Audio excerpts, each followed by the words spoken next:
Assalamualaikum warahmatullahi wabarakatuh. Hamdan Allah, salatan wassalaman alaika ya Rasulullah. Selamat malam, petang, pagi, sore buat teman-teman Kasat Mata TV. Senang sekali rasanya saya Rizky Ridho Ilahi, ada Gusdir, ada Pak Wahid Adulai bisa berkumpul bersama-sama di tengah-tengah para pegiat dunia gaib ya. Jadi ini seolah-olah undangan yang sangat berkesan sekali bagi kami tim Kasat Mata TV, karena nanti ada kami berdelapan teman-teman pemirsa Kasat TV bisa kita dengarkan cerita dari para ahli di bidangnya ya, ahli di dunia pergaiban. Bisa saya sebutkan gaib lover. Gaib lover, jadi pecinta dunia gaib. Jadi konten ini buat para tamu undangan bincang-bincang santai. Jadi kami akan sangat senang untuk mendengar cerita dari para ahli yang hadir di konferensi. Semacam konferensi karena duduk bersama melingkar ini. Ada konferensi para gaib ini. Baiklah, sebelumnya saya akan perkenalkan dulu. Di sebelah saya ada Non Aka, punya channel juga ya Non. Ahsan KZ Official. Ada Ahsan KZ Official, dunia YouTube-nya nanti teman-teman bisa lihat di bawah sini. Dan Hasbana TV. Dan Hasbana TV bisa di-subscribe. Ada 2. Sodakahkan subscribe-nya. Ada kurma juga. Oh, nantinya ini iklannya nanti. Ada iklan. Kira ada satu momen nanti untuk menjelaskan itu ya. Jadi ini ada minuman yang enak sekali nih. Ada minuman Rogo Sukmo. Nanti di close up lah kameranya ini. Jadi untuk satu momen Rogo Sukmo. Ada Nonaka, ada Ustadz Sohib yang paling pojok kanan, ada Gus Ali pojok kiri. Nah ini yang masih muda ini, ada Mas Eko, ada juga Mas Anang. Ada sekitar 5 bintang tamu. Ya kalau 2 ini kan udah kenal, ada Gusdir dan Adulai. Baiklah, mungkin siapa yang mau mandu ini? Saya percaya Gusdir juga nggak apa-apa, Ustadz Adulai juga monggo. Ya malam ini kita akan berbincang-bincang santai dengan semua para tamu di sini. Tema malam ini adalah pengalaman gaib dari masing-masing narasumber kita. Yang pertama mungkin ke Nunaka dulu kali ya. Nunaka dulu. Bagaimana nanti cerita dari Nunaka? Mari kita simak bersama. Silakan pada Nunaka, barangkali ada cerita-cerita gaib yang bisa disampaikan. Ya. Assalamualaikum warahmatullahi wabarakatuh. Waalaikumsalam warahmatullahi wabarakatuh. Sangat banyak pengalaman gaib yang pernah saya alami semenjak mulai dari pondok dulu. Di pondok itu saya sering mendengar suara-suara, kadang suara orang ngaji, kadang suara orang zikir, cuma tidak ada orangnya. Kalau dalam kitab itu namanya hatif, suara tanpa rupa. Nah, itu sering sekali didengar, ada suara-suara. Begitu juga kalau penampakan itu juga pernah. Herannya saya itu kejadiannya di waktu masih mondok dulu, jam 12:30 malam. Itu lumayan lucu kejadiannya. Tempatnya di sumur, saya ngelihat ada orang waktu itu. Akhirnya saya masuk ke sumur itu, ada tempat mandinya. Lah waktu saya buang air kecil, karena ada orang, saya berani waktu itu, karena waktu itu masih penakut. Sebenarnya ya juga sekarang ya tidak begitu berani juga, tidak mau nantang. Jangan sampai nantang. Jadi waktu iya. Jadi waktu saya buang air, lah orang itu keluar. Loh, kok keluar? Saya ngelihat sudah gak ada orang. Lah waktu saya lihat tiba-tiba ada jarak di sebelah saya. Itu sebelumnya gak ada, tiba-tiba ada orang, wajahnya itu putih pucat, dan rambutnya itu gondrong. Padahal teman-teman santri tidak boleh ada yang rambut gondrong, dan mendelik ke saya seperti ini. Untungnya saya sudah selesai. Kalau tidak selesai, lari terbirik-birik dalam keadaan buang air itu. Itu pengalaman yang sangat luar biasa. Oh, luar biasa. Itu wujudnya Wujudnya orang cuman putih. Ininya putih. Terus rambutnya gondrong dan mendelik ke saya seperti ini. Itu dulu waktu kira-kira umur belasan. Itu kejadian waktu di pondok. Kalau kejadian pernah di Gili, ini dengan Mas Anang juga di sana, dengan Non Alba, itu di tempat gua kucing, banyak yang ngelihat itu. Jadi waktu main-main di sana, tiba-tiba ada api dari pohon beringin itu langsung nyerang ke salah satu teman kita. Waktu diserang, tiba-tiba yang diserang tuh langsung pingsan. Itu banyak yang ngeliat, bukan hanya saya. Mungkin Mas Anang juga ngeliat waktu itu. Iya. Ngeliat kan? Iya. Ada api kan ya? Iya. Api dan suaranya ledakan. Itu luar biasa. Banyaklah pengalaman-pengalaman seperti di kamar waktu itu, masih belum di rumah ini, masih di utara. Itu malam hari. Waktu duduk-duduk, ada orang perempuan manggil saya. Suaranya lembut sekali. Ini yang bahaya, yang lembut-lembut. Lembut-lembut ini yang bahaya. Ada suara manggil saya, Gusaka. Lihat, istri saya tidur. Loh, siapa ini? Nah, setelah dimediumisasi dari teman-teman, ternyata namanya Mina yang manggil saya. Itu Mina. Mungkin sekarang masih ada di sana. Itu sebagian pengalaman yang saya alami. Mungkin dari Ada gak pengalaman yang memang wujudnya konkret gitu, selain yang gondrong tadi, perempuan atau tuyul? Pernah ngelihat tuyul ketawa ke saya, gak pakai baju, hanya pakai celana dalam, rambutnya gundul, ketawa saya, hehehe katanya. Loh, kok ada tuyul? Kelihatan jelas. Bukan pakai batin, tapi secara dohir kelihatan. Itu yang nampak secara jelas waktu itu. Yang sering itu suara-suara. Kalau penampakan ya seperti tadi. Kalau penampakan juga secara langsung itu waktu di rumah sana. Perempuan, keseringan perempuan. Kok perempuan? Taksir. Mungkin taksir. Saya mau nanya, ini kok perempuan terus ini? Ya itu. Pokoknya jangan sampai naksir ke saya perempuan. Ya, katanya tuyul itu bisa, kalau ingin nangkap tuyul itu harus telanjang juga, itu benar. Enggak. Jadi kitanya harus telanjang. Barangkali Pak Wahid pernah nangkap. Belum. Telanjang Belum. juga. Kalau ada tangkap. Kalau perempuan. Kalau nangkap tuyul itu beda dengan nangkap makhluk biasa. Jadi pernah itu kita dengan Gus Ali juga ya ke Gili dengan Mas Anang ini ke Gili untuk nangkap tuyul itu. Cuman caranya beda, bukan langsung ditarik dimasukkan ke dalam botol, bukan. Harus dipancing dulu, dimasukkan ke garis, baru setelah dipancing masuk garis itu baru bisa dimasukkan. Jadi tidak perlu telanjang. Ada metode lain. Ada metode lain.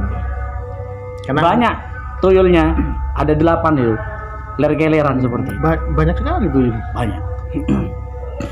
Apa benar memang tuyul itu istilahnya dipelihara memang? Pesugihan. Iya, semacam pesugihan untuk kepentingan tertentu lah. Ya di sini pastinya untuk kekayaan kan. Umumnya memang kayak gitu. Seperti itu.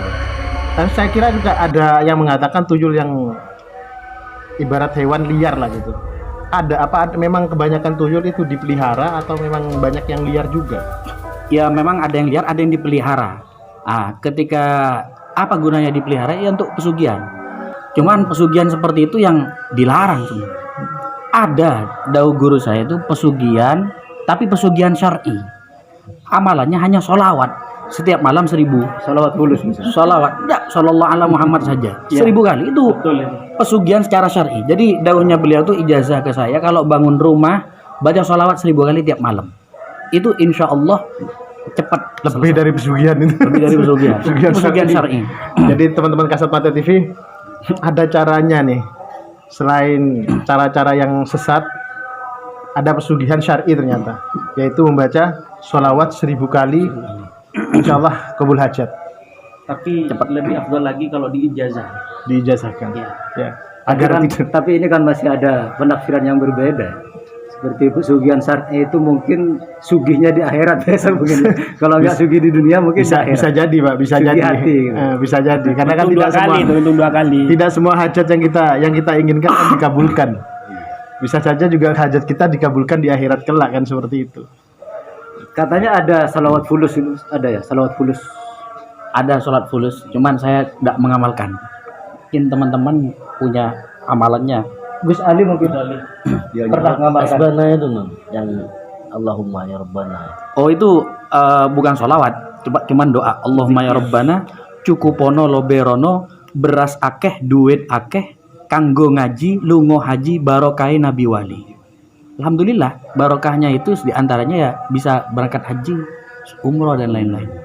Rezekinya luber gitu. Jadi Berasnya banyak. berasnya banyak. Nggak usah nunggu aneh itu bantuan Biasa pemerintah. nunggu tuyul.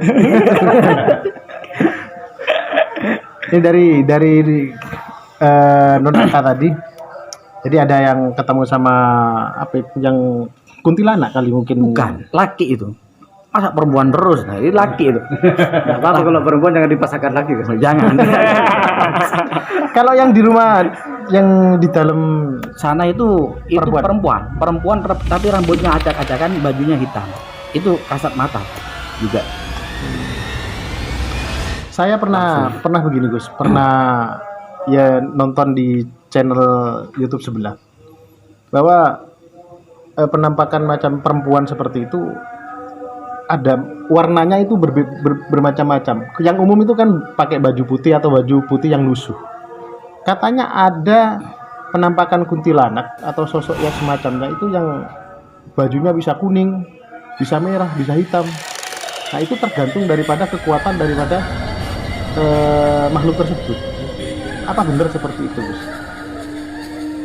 Pernah saya dengar juga ada perempuan yang pakai baju merah. Cuman untuk masalah kekuatannya saya belum paham mengenai kekuatan. Perwujudan gaib itu nggak mutlak harus seperti apa. Suka-suka mereka lah, Iya. suka-suka mereka. Suka mereka mau tergantung dari kita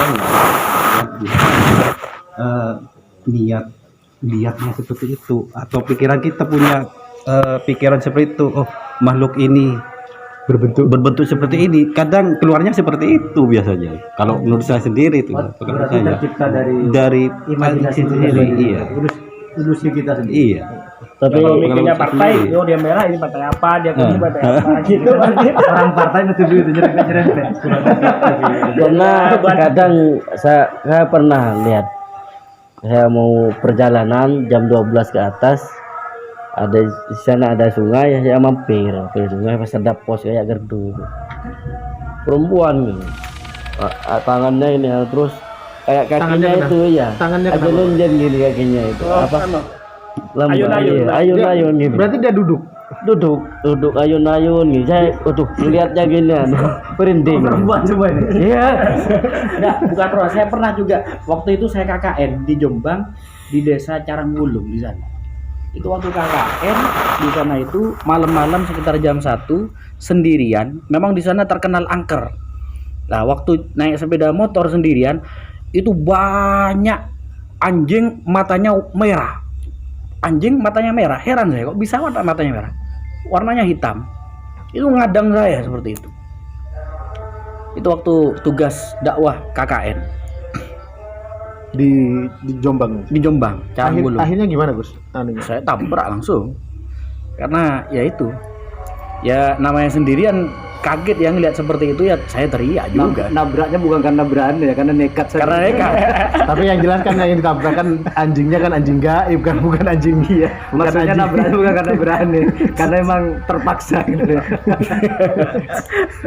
Nah gini, kalau sebelum cerita ke yang lain, mungkin ya baik Nonaka atau tamu yang lain bisa bantu jawab. Soalnya saya penasaran, Gus, apa namanya, kalau dengar cerita dari Nonaka tadi, seolah-olah ketika masuk daerah sini gampang ketemu. Masuk daerah sini, kalau pengalaman saya terus terang seumur-umur terhitung hanya bisa dihitung berapa kali ketemu dengan bangsa yang halus. Apakah memang memang pilihan gitu, manusia ini bisa gampang ketemu sama bangsa halus atau gimana? Soalnya saya sendiri susah untuk ketemu, bukan nantang sih non, juga saya takut gitu loh. Cuma daripada teman-teman yang lain, mungkin saya pengalamannya yang paling nggak pernah punya pengalaman yang semisterius itu gitu. Apa ada pilihan gitu ya? Siapa aja Orang yang mungkin bisa iya, melihat gampang dengan mudahnya gitu non, untuk melihat bangsa halus. bangsa dalam. Mungkin ada juga orang yang dibuka, ada yang peka, ada yang juga hijabnya itu dibuka sehingga bisa melihat makhluk-makhluk yang berdampingan dengan kita di alam lain sana. Memang tidak Tapi semua sekarang memang saya sudah lama tidak ngelihat secara langsung. Dulu itu waktu masih di pondok. Kalau dari saya yang saya alami itu pakai amalan dari beliau, amalan Amalan apa ini? yang dari ajunan ini. Amalannya itu.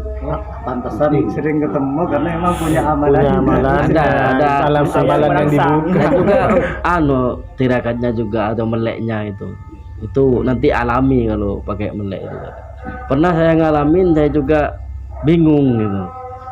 Perjalanan tengah malam di suatu tempat, saya itu kayak terbawa ke alam lain tuh. Terbawa kayak, loh ini bukan di dunia, bukanan. Langsung ingat, saya langsung kembali Padahal dalam jalannya perjalanan. jalan yang Iya. biasa sampean lalui ya benar. Iya. Saya juga belum menemukan kayak apa itu gitu. Langsung saya ingat, Pak. Oh, bukan ini gini, kembali gitu. Oh, berarti pikirannya terbawa. Apa pikiran Pikirannya itu? terbawa. Jadi memang ada sebagian orang yang sudah terlahir hijabnya dibuka, ada yang memang tidak terbuka di situ. Jadi ada yang memang sudah bawaan dari lahir, ada yang memang diikhtiarkan agar hijabnya dibuka. Jadi manusia itu hakikatnya bisa melihat semua, cuman tergantung kondisi dari orang tersebut begitu. Tapi kebanyakan orang yang sudah indera keenamnya dibuka, dia bisa melihat. Bahkan anak kecil pun kadang bisa melihat gitu, walaupun dia tidak pakai riyadhah dan lain sebagainya. Dan hal itu di masyarakat sudah banyak yang merasakan. Dari pengalaman pribadi Mas Anang, pernah enggak ada kejadian-kejadian yang kasat mata? Kalau yang saya ingat, waktu saya masih nyantri di Genggong, nggak apa-apa sebut ya. Enggak apa-apa. Pada waktu itu Kiai megang salah satu calon bupati dan kebetulan saya khidmat seorang khaddam, disuruh, Anang kamu ngaji di Astah gitu, di barat, Di Makbaron? tengah itu. Heeh. Waktu ngaji sampai jam 1, terus waktu itu ada 4 khodim yang ngaji khusus untuk bupati itu. Pas di jam 1 gitu, saya noleh ke atas, kebetulan ada pohon Kamboja, saya melihat dengan mata fisik gitu, ada mata besarnya kayak talam.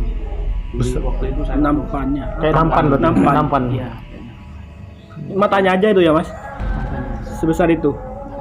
Itu di pas ngaji. Iya, mau mendekati selesai ngaji, saya noleh gitu, terus saya bilang ke teman saya, coba lihat itu apa gitu. Terus teman saya langsung dia kabur gitu. Hanya sesosok mata toh. Iya, mata aja. Itu pada waktu itu belum saya geluti dunia spiritual, dunia gaib belum, cuman ya merinding gitu, hanya sakit gitu. Itu pertama kali saya lihat di pondok ya pada waktu itu. Luar biasa, masih ingat. Dari pembawaannya, ngomongnya saja sudah terbawa kayak kita ini ya. Apa? Ngeri-ngeri sedap. Kayak datang juga di dunia hayal kita tuh juga datang. Udah kebayang juga gitu. Saya pernah juga kebetulan kan kita sama satu santren nih. Saya pernah memang juga di masjid malah. Saya sok-sokan ya sholat tahajud malam-malam sendirian di lantai 2 masjid. Begitu saya ruku, ya ndak ini saya ndak khusyuk dengan sholatnya. Begitu ruku, itu di belakang saya terlihat sosok perempuan itu. Perempuan laki. Perempuan bener Pak, perempuan. Perempuan Akhirnya bener, apa? perempuan Saya lagi. sujud dak bangun-bangun dah. Sujud dak bangun-bangun dah. Karena takut dia. Pernah memang di- nyambung di masjid pesantren. Saya pernah pas waktu perempuan ya. bukan masih belum ke perempuan masih. Harim. Pas ini waktu saya dapat perintah dari guru saya suruh duduk di masjid dekatnya beduk tangga itu ya? tangga itu Yang duduk yang utara apa selatan? yang utara Oh, yang utara. Pas Di bawahnya waktu tangga? itu, saya Oh. sebelahnya saya duduk di situ selama 41 hari. Sebelum sampai 41 hari saya duduk di situ, ya awalnya biasa-biasa saja ya, karena banyak santri, merasa tidak takut saya karena banyak santri. Akhirnya pas malam 40 saya baca di sana wiritan, entah kenapa, entah itu karena dari pikiran saya atau enggak tahu ya, pokoknya di sebelah saya itu ada sosok wujud seperti manusia tapi tidak ada kepalanya. Saya pas waktu durung langsung gini saya mau lari, malu sama santri. Kadung saya sudah duduk, tetap saya duduk. Bismillah, di sini banyak barokahnya. Mungkin tidak ada kayak itu cuma imajinasi saya gini saya. Terus saya duduk, akhirnya hilang sendiri. Ya hilang terus sampai 41 hari. Sampai itu alhamdulillah. Itu pertama benar-benar terlihat nyata itu. Insya Allah kayak seperti itu. Pas di sebelah kiri saya, pas waktu itu. Ya Allah. Kayak duduk nemenin gitu. Iya, pas di saya pokoknya kalau tidak ada santri sudah berit-berit sudah. Pas Itu terus kalau di sampingnya beduk, saya di sana itu memang tempatnya Non Abdul Jalil dawuhnya Abu ya. Makanya Abu ya itu kalau sholat Jumat pasti duduknya di situ. Sholat Jumat. Jadi tempatnya duduknya Non Abdul Jalil kalau wiritan di bawahnya jidur itu, di sampingnya jidur. Sebelah utara. Yang ke arah dalam. Deket Landa. tanda. Depannya non kaleng saya. Iya. Karena saya pernah ngalamin kejadian duduk lagi. dengan- Ada kejadian pas masih aktif ke Magbaro, maaf ke Senar Biden di sana. Saya kan jalan kaki tiap hari, tiap malam jalan kaki lewat sawah. Awalnya ya enggak seperti tadi, tidak ada apa-apa. Yang kedua itu jalan terus. Waktu itu ada pohon tebu ya, Iya, tebu-tebu. tebu-tebu. Pas saya jalan dapat pertengahan itu pohon tebu itu seperti digoyang-goyang, ngikutin saya sampai ke Asta. Awalnya saya ya biasa-biasa saja, mungkin angin, saya angin. Terus yang kedua seperti itu lagi, kejadiannya sama seperti itu. Masuk lagi, teruskan wi saya. Malam ketiga, ini kejadian yang saya takut, lucu. Menurut saya seperti itu. Saya masuk dapat pertengahan, langsung krosok. Di tebu itu, Pak. Di tebu itu. goyang. Saya noleh, ada orang seperti orang, saya terus gini sampai di kasta. Ternyata apa? Yang saya lihat itu tukang ngaingin itu. Wah, saya merasa awalnya itu kan iya itu bukan iya itu. Dari bangsa.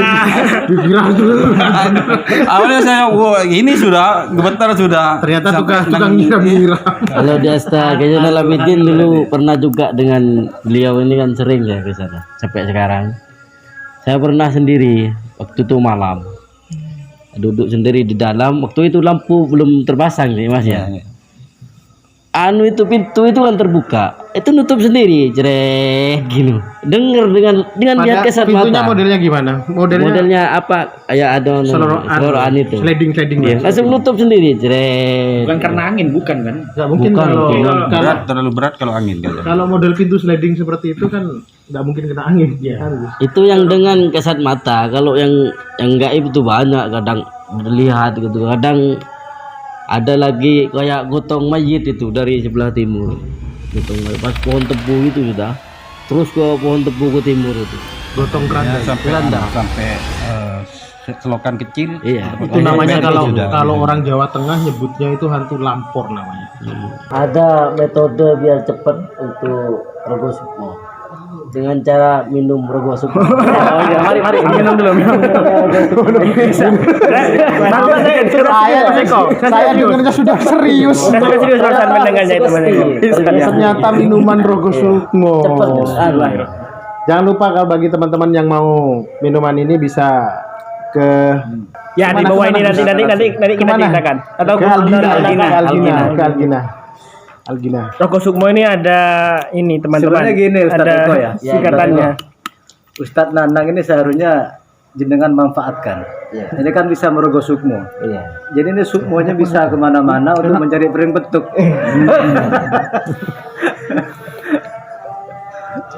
Ini enak banget. Kalau boleh saya tahu, Mas Anang. Ini Mas Anang nih fokusnya nih berarti. Kebetulan dia ahli masuk ke Rogo Sukmo, masuk ke jin bangsa alamnya mereka itu. Saya pernah punya pengalaman, Mas. Masih ada almarhum Kiai Hasan Abdul Bar. Jadi kan di pesantren itu kan tiap sebelum Isya itu kan kita ngaji bersama kan dulu. Ya nunggu Saya sakit waktu itu. Ada di daerah D nomor 11. Lantai 2 pojok. Panas saya. Nah, saking panasnya ini karena kegiatan waktu itu ngaji di masjid ngumpul semua santri, saya masih tertinggal situ karena sakit. Tiba-tiba alam ini seolah-olah berubah, Mas. Kayak remang-remang burung-burung gimana gitu. Kuping itu. Ternyata muncul sosok pocong. Tinggi besar, kira-kira seini tingginya. Hitam gitu. Nah, kira-kira ketika orang itu ketemu dengan bangsa lembut seperti itu, apakah kita masih ada di alam kita atau terbawa masuk ke alam itu? Kalau itu begini Ustaz, jasad kita dengan bangsa jin itu satu hasta. Jadi kita nggak bisa masuk ke fil jasad kecuali orang-orang khos, orang-orang tertentu. Maksudnya satu hasta biar pendengar kasat mata biar jelas. Ya, jadi alam gaib dengan alam kita itu ada jarak. Oh, ada jarak. Ada jarak. Kecuali ruh, Dimensinya beda ya. ya, dimensinya beda. Kecuali orang-orang khos. Jadi di dunia ini tidak ada yang tidak memiliki. Dunia khos itu salah satunya min auliyaillah, manusia pilihan. Dia jasadnya aja bisa Tembus kemana-mana ya. Kemana-mana. Itu di luar nalar kita gitu. Terus tapi kalau yang masyarakat umum seperti saya, terus kalau yang antum ceritakan barusan ini, itu apa dimensi saya sudah ikut di sana, itu ilusi, itu pikiran Kira gitu. Jasadnya ya di situ, cuman ilusinya ke sana jalan, jadi bisa buka gitu, jadi Kebuka sebentar gitu ya. sebentar aja. Dan tidak apa, setiap orang ada dan bisa buka hijab, artinya setiap orang pada dasarnya itu bisa melihat Lihat. gaib gitu. Karena basic kita aslinya kan di surga Pak. Karena Nabiullah Adam diusir ke dunia sehingga ada batasan yang biasanya kita bisa, kita tidak bisa. Di atasnya. Kita kan manusia surga. Karena nenek moyang kita ada salah sama Gusti Allah sehingga kita dihukum ke dunia, dan di situ mau cari makan kita harus kerja dulu. Ada batasan-batasan tertentu. Padahal dahulu kita bisa ngomong sama iblis dengan jin, kita mau apa tinggal datang aja gitu. Istilahnya dosa turunan ya. Kalau apa namanya sukma kita bisa masuk kepada alam mereka kayak panjenengan, kira-kira kalau tubuh ini, badan ini apa bisa masuk juga ke alam mereka?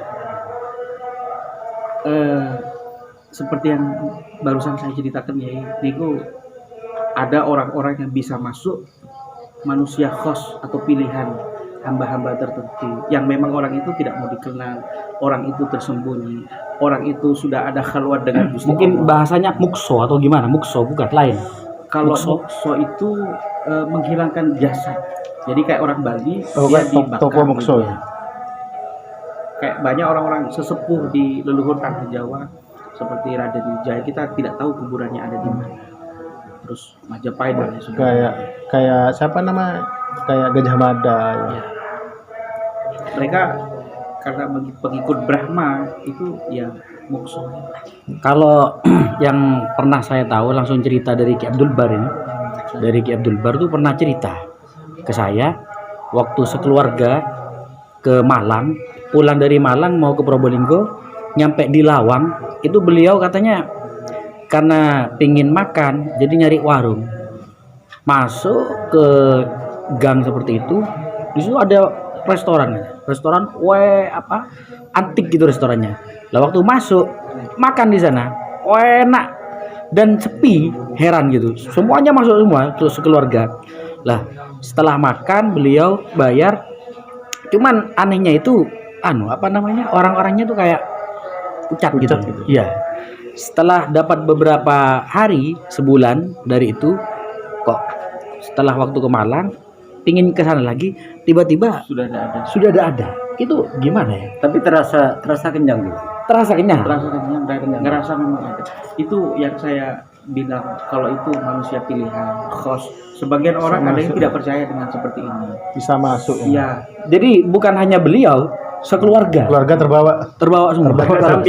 Kalau selevel kiai seperti Gus Bang ya, kalau saya nggak meyakini kalau itu adalah alam gaib yang di jin ya, masuk kategori jin. Kan ada juga rijalul gaib juga. Tidak bisa jadi. Rijalul gaib juga ada. Nggak mungkin lah seperti sosok Gus Bang itu bisa didominasi oleh jin sampai masuk ke restoran gitu. Saya yakin kalau seperti itu pastinya rijalul gaib. Dan begini lagi, Bukan pucat, tadi itu bukan pucat tapi putih gitu. Bersih. Ini lagi-lagi jin Gus. Mungkin Gus Aka bisa jawab, bisa menjelaskan juga. Jin ini katanya nggak kelihatan. Menurut ilmu otak-atik itu ketika ada huruf jim bertemu dengan non itu mesti nggak kelihatan gitu. Contohnya minal jinnati, jin ketemu non itu jin. Kemudian maksudnya ketika ada huruf jim ketemu non itu artinya mesti nggak kelihatan. Jadi Tidak kasat mata. tidak kasat mata. Minal jinnati, jim dengan non lagi ketemu, tidak kelihatan. Nah, kemudian ada lagi asyamu junnatun. Puasa adalah perisai. Kan perisainya nggak kelihatan. Kemudian jannatun, surga. Nggak kelihatan juga. Nah ini kok ada jin kelihatan? Ini apa jin yang memang kasus atau bagaimana yang bisa kelihatan? Apa memang kita yang kasus? Distrap gurunya gitu. Kena kasus. Jadi kan kita ini yang kasus apa jinnya apa kitanya itu? Ini menurut ilmu otak-atik. Nah di situ. Jadi setiap ada jin ketemu non itu mesti nggak kelihatan. Jinnatun, Jannah. ya asyamu junnatun dan perisanya nggak kelihatan. Berarti karena ada jin ketemu non itu. Rahasia itu. Ini jin kasus atau gimana? Kalau ini gini, ya saya dengan keterangan dari guru-guru juga ada bahwa setiap hal sesuatu yang tidak bisa pasti ada pengecualian, gitu. Jadi semua di ayat Quran juga menjelaskan bahwa kita tidak tahu yang gaib gitu. Tapi nanti pasti Allah kasih tahu, ada yang kasih tahu banyak kan gitu kan. Iya, sebatas pengetahuan kita. Iya, antara kadang-kadang gini, kan kita ini juga antara pengalaman, sejarah gitu ya. Jadi tadi makanya Abu Hurairah sendiri bahkan bukan nakal jin jadi gitu ya. Jadi itu kenyataannya ada kan. Jin yang bermasalah bukan. Nah, ya itu. Bukan. Memang yang kedua memang ada keterangan bahwa kalau jin yang asli masih aslinya itu memang tidak bisa kelihatan. Itu ada. Jadi jin yang sudah bisa menampakkan menjadi sesuatu, jadi ular, jadi manusia, jadi apa itu baru itu yang bisa dilihat. Gitu. Bisa gitu. Kalau asli itu, kalau saya sangat setuju bahwa orang-orang yang host itu mesti bisa nembus, man. Ada sebuah cerita yang pernah saya dengar itu.